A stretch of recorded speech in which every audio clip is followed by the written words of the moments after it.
Everybody, my name is Ted Forbes and welcome back to another episode of The Art of Photography. And we're going to do a couple episodes now on process. And I want to take you through the process of taking a negative and bringing it to life as a print. And there's obviously two ways you can do this.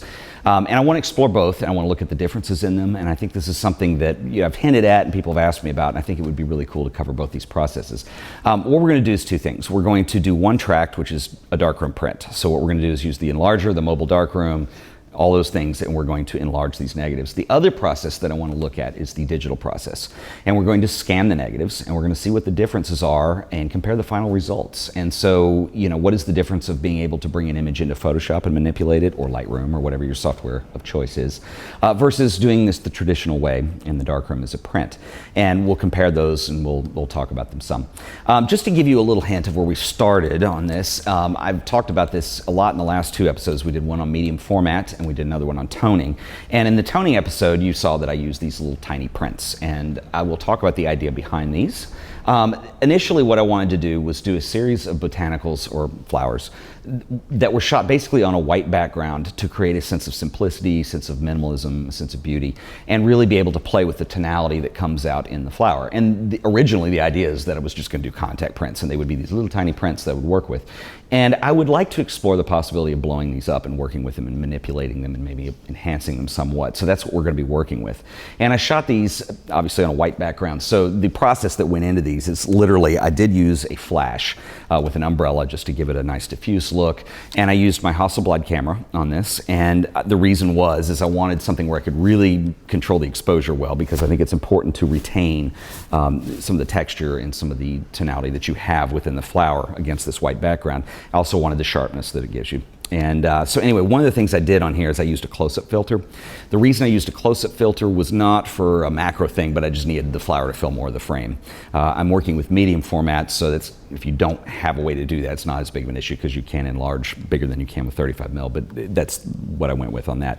Now, the other thing I used, as I mentioned, we used just a white sheet of artboard on the back. It's a non-reflective, but it's a board that's stable, and so I put that behind the image, measured the exposure off because I wanted that to go ahead and go white so that can blow out. And really the important part was the flower that I was shooting. I used a flash for this, and I used a sync cable because this is rather old school technology. Now, the reason I'm telling you this is I made a pretty big mistake when I was shooting. There is a little switch on here for the flash sync, and this is a very old lens that's on here. And these older lenses offered two options for flash syncing. One of them is still usable today with the modern technology that we have, and the other was designed for older flash bulb types of things. And with flash bulbs, because they were so bright and rather unruly, the camera was basically designed to, when the shutter went off, was just to delay just a little bit, to not get the intensity of the light when it first came out, and to kind of operate off of once the bulb starts cooling down and, when the light goes down a little bit. So unfortunately on this lens, the little indicators of what setting you're on have pretty much rubbed off. And so I shot the first roll of film on the wrong flash setting. So I was using this older flash bulb setting and my pictures came out too dark. Now, the reason I'm telling you this is obviously you make the correction, shoot another roll of film, which I did, so the second one came out correctly. But when I made a contact sheet of the first one, there was some pretty interesting stuff that came up, and I think I have some images that are actually, they have a different feel than what I intended them to be originally, but I think they're workable and I want to use those to try to get something out of it, and I'll show you those when we get to it. And I think that's kind of cool because what we can do is hopefully take a mistake and turn it into something that was unintentional, but still interesting, based on a mistake that I made essentially. And so what we're going to do is we're going to do two tracks on this. We're going to deal with the analog side and the digital side. And what I want to talk about today is we're going to scan these into the computer, and I'm going to show you my process on that. And then I'm also going to show you how to make the contact sheet in the darkroom. And then what we'll do is we're going to spread this out. So the next couple shows, what we're going to do is explore both those tracks. So when you're enlarging in the darkroom, what kinds of tools, what kinds of options do you have? And then also on the computer side, what are your options? And we'll compare the prints when we're done. So anyway, let's get started right now. So come on over to the computer and let's talk about scanning images. Okay, so anytime you're dealing with negatives, and this holds true whether you're on the enlarger or whether you're working digitally, is dust tends to be, they're just kind of magnets for it. And so the first thing I do is I get these just dry dust wipes, and I will go ahead and clean everything I've got. even if it appears clean. And the reason is because all it takes is 1 or 2 specks of dust, and then you have to spend time cloning those out or using the healing tool in Photoshop or something like that. So the first thing I will do is clean both the carrier and go ahead and open up the scanner, and I will clean that out too. I will probably also hit it with some air. You can buy cans of air and just make sure all the dust is off. And you know, sometimes it's not always easy to see, but it's, you know, like I said, you can clean them up later, but it's just very time consuming. You'll still have to clean them up. Dust will inevitably make its way on there, but that's the first thing I do before I start scanning. Okay, so when everything's clean, it's really quite easy. What you're gonna do is simply put your film into the negative carrier, into the holder, and go ahead and put that on the scanner.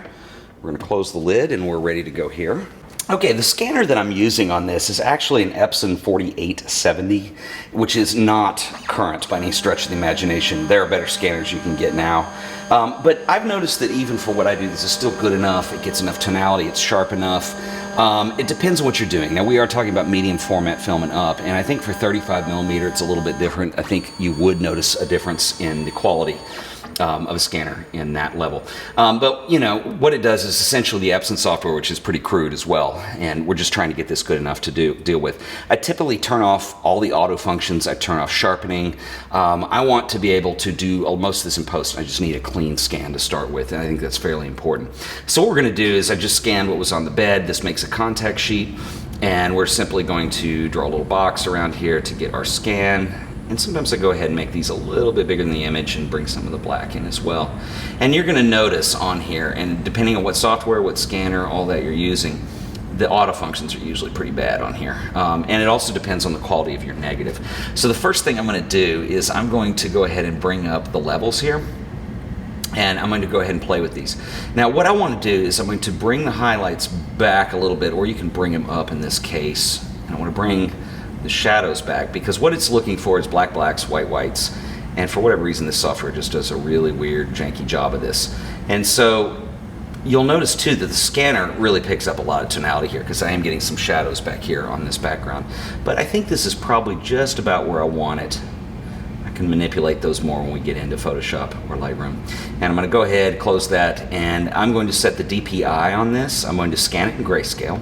And the DPI, I'm going to use 2400 on here. This will give me a big enough print to work with what we're doing. Obviously, if you're going to go really, really, really big and test limits of the resolution, you would go higher. But I think 2400 dots per inch is fine in this case. And I'm going to go ahead and say scan. And it is going to, we're going to put this on the desktop. Let's save it, rename it a little bit. And we'll save it as a TIFF file. I'm going to say OK, and it's going to go ahead and work its magic. And we'll bring that scan open as soon as it's done. Okay, so before we get cooking here on post-production, I want to talk a little bit about my philosophy as a photographer towards this and my attitude towards post-production. Disclaimer right up front, this is my personal feeling and opinion, and it is not right for everyone, I understand, and people like to work differently. But personally, the things that make a photograph beautiful to me are the moment of the capture. You know, we talk about the decisive moment, especially when you're shooting people. In this case, it was flowers, but what I was going for was something organic, something very pure, something very beautiful, minimalist background. I wanted this organic S shape in here, and I want the tones of this lily to speak. And so, generally speaking, I don't like to do a ton of post-production. Post-production for me is not the time to whip out a paintbrush and wake up and be an artist. It's the time to just come in and figure out what you need to do to enhance this, to get it, you know, ready for print, basically, and what you want it to look like in the end. So I did mention earlier that I did scan this a little bit flat, and I always do that because it's easier just to add that back in post. And so what we'll do is do that. And I'm going to create a new adjustment layer over here on the layers palette. Basic stuff. I'm going to add a curves layer. And if you've never worked with a curves layer before, basically what this does is it affects the tones on the layers underneath. And this is an adjustment layer here. So when you open it up, you're given a histogram, and then you have this diagonal line that runs the length of the histogram.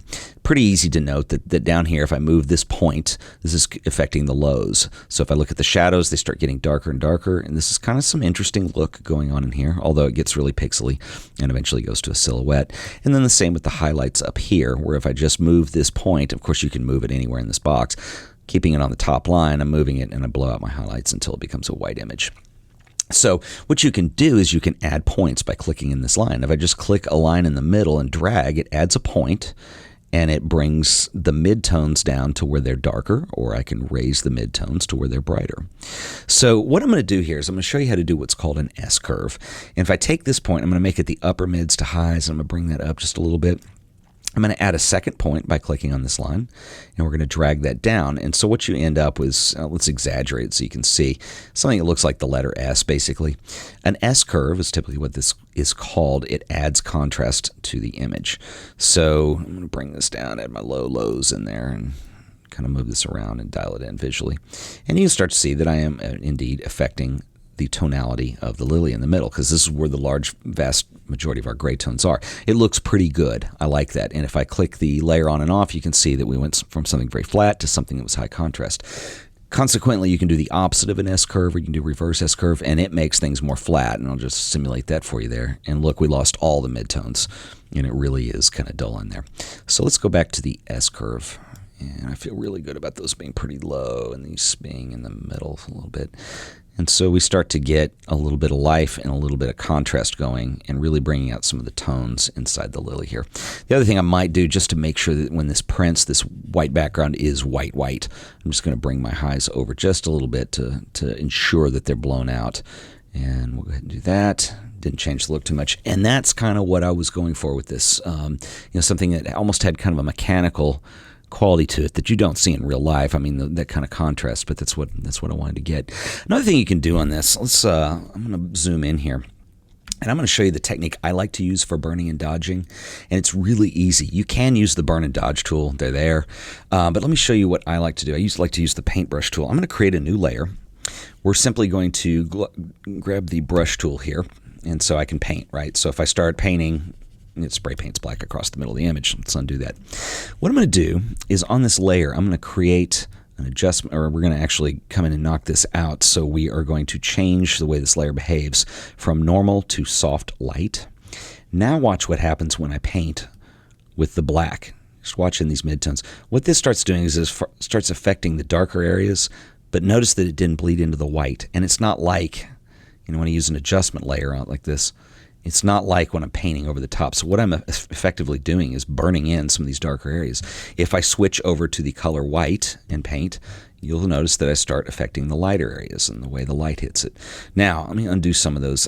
It probably is best to do 2 different layers for this, because you'll want to be able to massage them on and off. But anyway, that is indeed how this works. And if I turn that on and off, you can see that I really brought out, probably too intensely, some of the shadows in the lily here. The other thing you could do too is, like, let's say that's just too intense. You can dial back the opacity on that somewhat too. So I can just kind of sit it somewhere in the middle and make it a very subtle effect. So anyway, so here's our beginning image, and I just went from that to just bringing it out a little bit, and that's what we're going for. So that's basically what I'm going to do on that first image. Now the second image probably is going to require a little more finesse and a little more work. And the reason is, the first thing I'm going to do is hit that curves layer, but this white flower is a little dull, and I want to bring that out. And there's a couple ways we could do that. So the first thing let's do is let's hit the curves layer, and let's go ahead and bring up the highs a little bit, and we'll do the S curve once again. Actually, that doesn't look too bad. So we're bringing out some of that contrast. This is the same S curve I had before.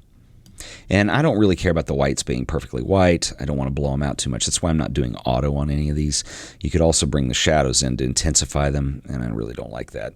So we don't have any pure blacks. It's not the end of the world. That's a little bit better start on this image.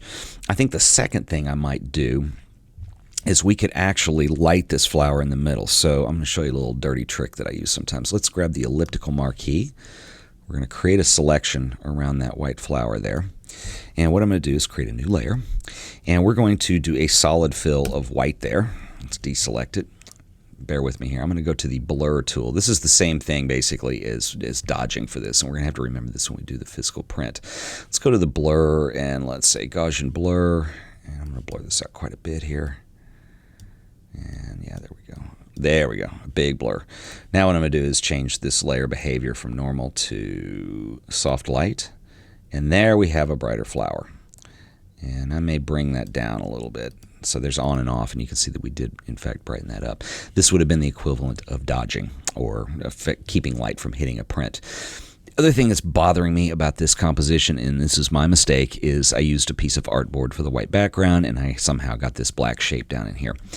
It doesn't completely bother me. I don't think it disturbs the image. It's just a little on its own. So the other thing you might consider doing is something like this. Let's go ahead, and I'm going to grab the lasso tool, and we're going to do something kind of freeform here. Bear with me here. We're going to kind of select the area in the middle here. This would be the equivalent of just burning in these sides. Now what I'm going to do is go up to the select menu, and I'm going to inverse that selection. So it's going to be opposite of what I actually selected. Now you can see it's these sides here. Let's create another new layer, and I'm going to color that in solid black. And by hitting Command and Delete, let's deselect it. Let's blur that out as well. So let's go back to the Gaussian blur. And there we go. So now you can see that it's just starting to shadow that. And then I will change the layer behavior from normal to soft light once again. And then let's dial this way back on the opacity. And you're going to start to see here that we are more or less creating a vignette, but it helps balance out this thing that I don't like down here. So we'll remember that when we're actually working on this, that we may end up doing some boxing into the shadows.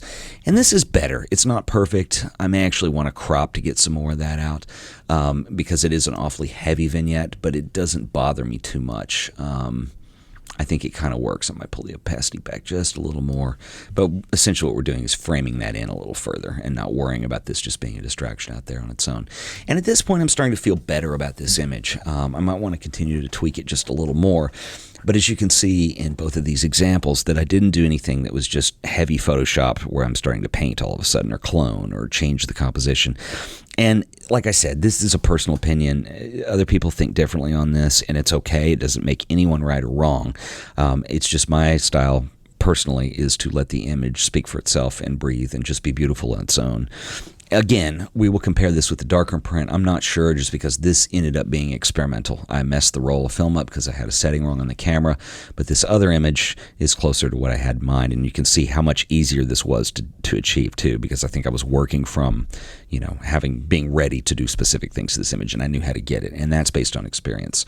One final note on these that I want to share with you too is that in the next episode, we're going to be dealing with doing darkroom equivalents of these, and just so we have a point of reference where we can compare a little bit and talk about them.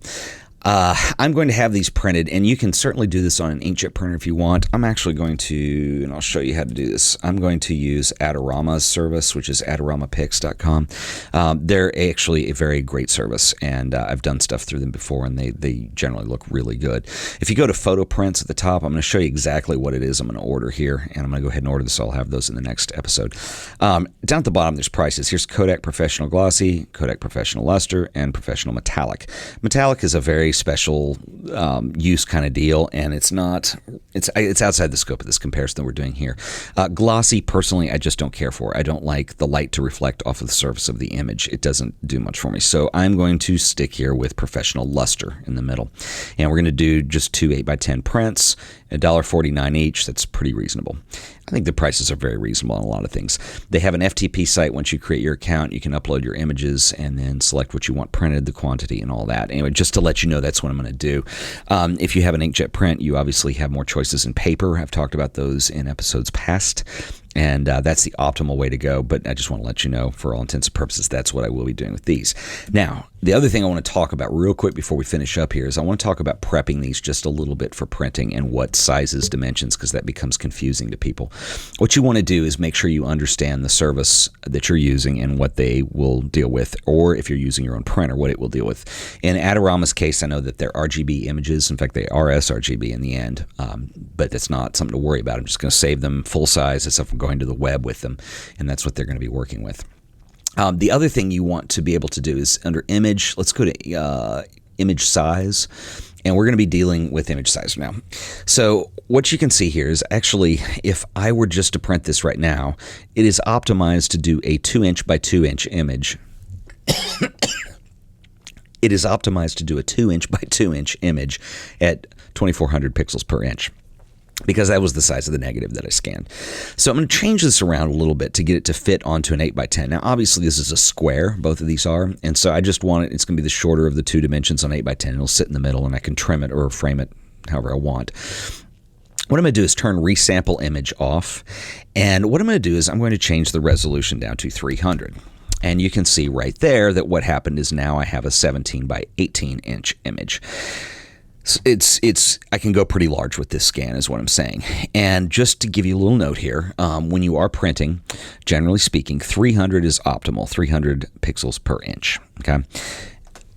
You can get away with 150 if you're using a high quality enough printer.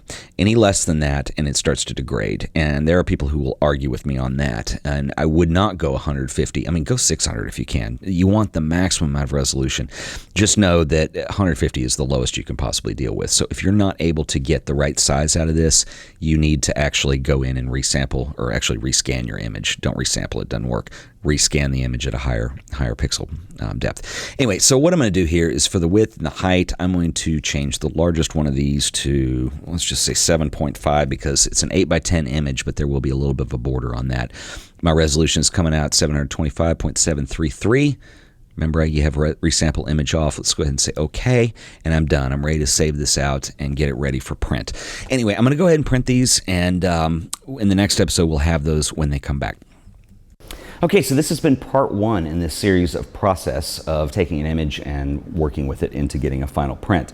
We talked about the digital side of things, and we've talked briefly about contact sheets and how that works.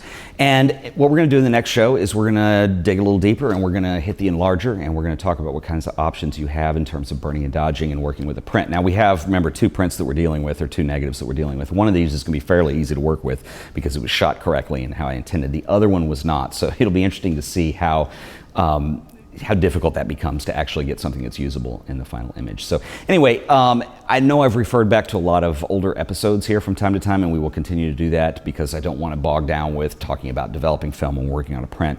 And so I will keep links to other shows that we've done on these, so if you're interested in filling gaps in knowledge potentially on that, you can check them out. So you can find the show notes and all our previous episodes on our website, which is theartofphotography.tv. And that's about it for today. We will see you next time. So thank you once again for watching, and catch you in the next show.